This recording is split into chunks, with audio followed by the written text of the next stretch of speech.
Hai teman-teman, kalian pasti sudah dengarkan tentang materialisme. Intinya, materialisme itu percaya kalau yang nyata cuma yang bisa kita lihat dan sentuh. Tapi apa iya cuma itu saja?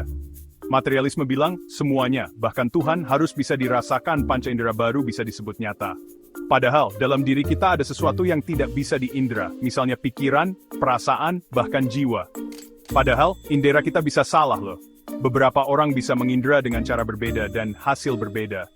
Dan, indera kita juga nggak bisa menangkap hal-hal yang bukan materi.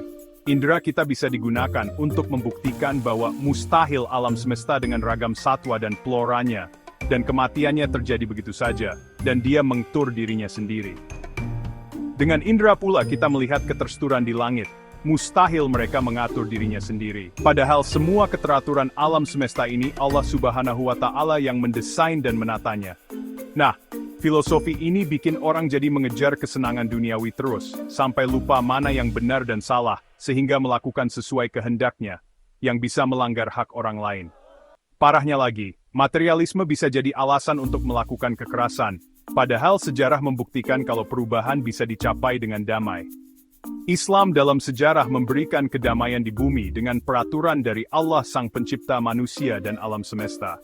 Sebagaimana mobil keluaran pabrik, maka pabrik itulah yang paling tahu dengan apa dan bagaimana mobil itu dirawat dengan baik. Materialisme itu kebalikan dari ajaran Islam. Materialisme beranggapan materi ada untuk kita gunakan sekehendak kita atau kelompok kita. Islam menganggap materi Allah ciptakan untuk dimanfaatkan dan dikelola sesuai kehendak Allah Subhanahu wa Ta'ala oleh manusia sebagai khalifah di muka bumi.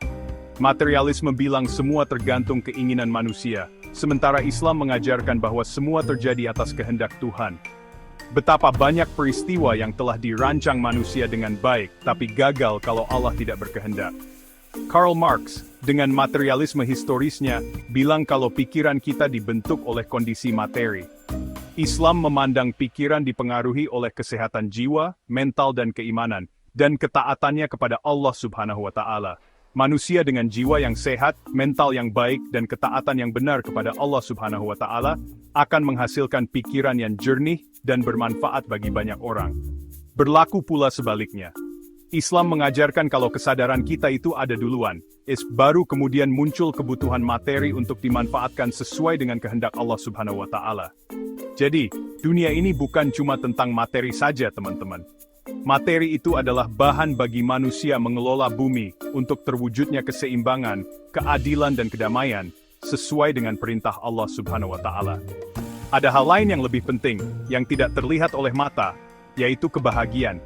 Bahagia sebagian hamba Allah Subhanahu wa Ta'ala, bahagia bisa bermanfaat bagi banyak orang, membantu orang lain, dan banyak kebahagiaan lain yang tidak melulu karena materi. Bahkan banyak orang yang bergelimang materi, tapi hidupnya sengsara dan berujung bunuh diri.